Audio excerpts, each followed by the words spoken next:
Hello everybody, how are you? Happy holidays, happy Hanukkah if you celebrate that, and Merry Christmas. From me to you, from my house to yours, it's Matt, and I wanted to get this Christmas video in real quick because I don't know how much time I'm going to have in the next couple of days, and I want to get a couple of Christmas videos out to you.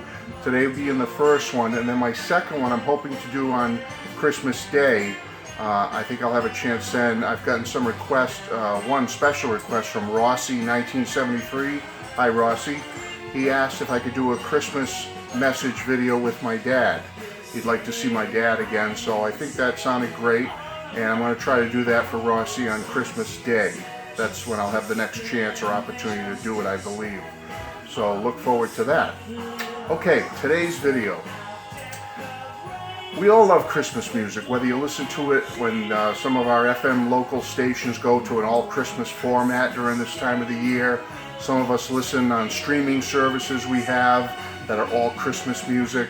And pretty much with Christmas music, it's one of these things where we listen to it during that time of the year, and then as soon as Christmas is over, we shelve it. That's it. We don't want to look at it, we don't want to hear it, we don't want to touch it for another 8 to 10 months or so. The way it's going lately, it seems like right after Thanksgiving we're hearing the Christmas music. Sometimes I think even before Thanksgiving nowadays. Anyway, but every once in a while a Christmas album comes along that you almost say to yourself, wow, I could almost listen to that thing all year, it's so good. It doesn't happen often. I mean, let's face it, we love Christmas albums by Elvis, by Sinatra, by God, think of your favorites, okay? We love them. During that time of year, we love to listen to them. But let's face it, after the holiday, you know, do I really want to put on my Frank Sinatra Christmas album? Probably not. But there are a few that come out that you do want to listen to all the time. They're so good. A couple I can think of off the top of my head was, I think a year or two ago, the one put out by Cheap Trick. It's called Christmas Christmas. It's so good, I could almost listen to that all year round. I love it so much. Another one I love is by a lesser known group you may not have heard of. Some of you into power pop and that kind of underground rock and roll may have heard of the Gripweeds. That's Gripweeds, Gripweeds, the Gripweeds. They take their name, it shows you how heavily influenced they are by that sound of the 60s and the Beatles. They take their name from the character John Lennon played in the movie How I Won the War, when he played Private Gripweed, if you remember that. So the Gripweeds put out a Christmas album a couple years ago also called Under the Influence of Christmas. I highly recommend it, or I highly recommend anything by the Gripweeds. Go check them out, but especially their Christmas album, Under the Influence of Christmas. It's one of those albums, it's so good you can listen to it all year. Well folks, it's happened again. In 2018 we have a Christmas album by the Monkees. It's called Monkees Christmas Party. Okay, I'll hold it on an angle so you can see it. There's the cover. Here's the back. I've got it on right now in the background. I'm trying to talk over it a little bit. Anyway, this album is so good, folks. It just came out not too long ago. One of the songs, the first song called Unwrap You at Christmas, is getting a lot of airplay in my area. I don't know about yours, but it's a great, great album. If you get the Target exclusive, you get 15 cuts as opposed to 13 on the regular release. So on this one you get 15 with the Target exclusive. Folks, they did a great job with this, a fabulous, fabulous job. Okay, all the Monkees are represented. I will say one thing, a disclaimer, they don't all play together on all the songs.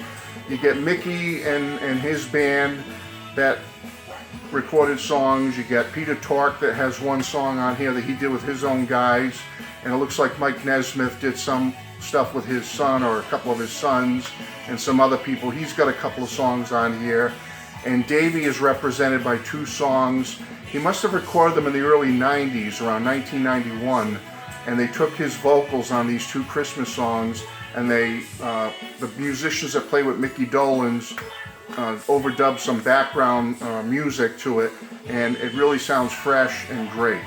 The whole album is cohesive though, even though they don't all record on every song together. It's a very cohesive album. The songs are great. They had some outstanding songwriters help with some of these newer Christmas songs, like Andy Partridge from XTC, if you've heard of them. And you have Rivers Cuomo from Weezer has written songs. Adam Schlesinger from Fountains of Wayne is all over this album and has written songs. So folks, I'm telling you, this is a great, not only a great Christmas CD, it's a great little monkey CD. I really enjoy this. Every song is a keeper. It's a lot of fun. And the fact that they, include Davey on here is fantastic. He's on, matter of fact, that's him right now on Mele Kalikimaka. How do you pronounce that? Mele Kalikimaka, whatever it is. But he does a great little version of it. It's fun and it's enjoyable.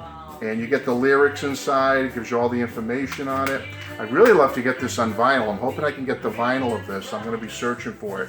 But I grabbed the CD at Target. Highly recommended. Folks, it's one of those CDs that I think I can listen to all year. It's so good. So the songs are well written. The classics like this one are well done. It's just a great, great album. Highly recommended. You got to give the Monkees credit. They broke up way back in the early 70s. I know Davey and Mickey carried on a little further into the later 70s. And then they had that big resurgence in the 1986 due to their show being played on MTV. And they had a whole second life of just fandom and madness, monkey madness again in the 80s into the 90s. They did put out a couple of albums. They put out Cool It in the late 80s, and then they put out an album called Just Us in the 90s, which they're okay. There's some good stuff on them, and there's some throwaway stuff on them. But boy, you got to give it to them when they put this one out a couple of years ago, Good Times. This is a fantastic album, probably, in my opinion, probably the best Monkees album of all time, right here, Good Times. And I love the Monkees, and I love all their stuff. But I think their newest one, Good Times, is a keeper. Well, they've done it again. They put out a great little holiday album, folks. The Monkees Christmas Party. I highly recommend you check it out. And let me know what you think about it if you do check it out, okay? And that's pretty much it. I just want to recommend this great album to you. The other thing you might be saying is, Matt, why are you wearing this silly hat for your Christmas video? Why don't you wear a Santa hat? Well, I don't have a Santa hat. And also, if you're a loyal viewer, you might have seen this hat. The last time you saw this hat was a year ago when I did my Beatles Christmas box set video. I didn't say what it was all about then, but I wear this hat once a year or so around Christmas because this hat was made for me by my grandmother about 45 years ago. My grandmother, God rest her soul, Grandma Amina, she passed away in 1989, but back in the 70s, she made this for me. So just want to say, folks, Merry Christmas, God bless you all, and talk to you soon. Bye-bye.